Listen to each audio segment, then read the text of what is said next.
ជាដំបូងសូមអនុញ្ញាតជម្រាបសួរទៅកាន់ពុកម៉ែបងប្អូនទាំងអស់ដែលចូលចិត្តទស្សនាតម្រុយឆ្នោតអាវងហើយថ្ងៃនេះផងដែរក៏ដូចជាសពមួយដងតម្រុយឆ្នោតអាវងក៏មានលេខពិសេសច្បាស់ឆុតយកមកធ្វើការចែកជូនទៅកាន់ពុកម៉ែបងប្អូនចាក់ផ្សងសំណាងប៉ុន្តែមុននឹងចូលទៅកាន់វីដេអូសូមពុកម៉ែបងប្អូនកុំភ្លេចជួយចុច Subscribe like និងដាក់សញ្ញារូបកណ្ដឹងដើម្បីទទួលបាននៅតម្រុយឆ្នោតអាវងថ្មីទៀតអាវងសុំ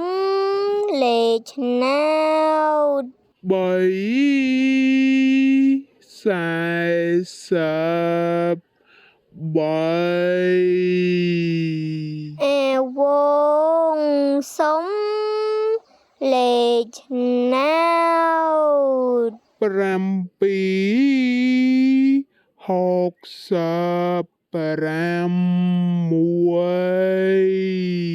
អាវងសុំលេខឆ្នោតអង្គខ្ទង់ច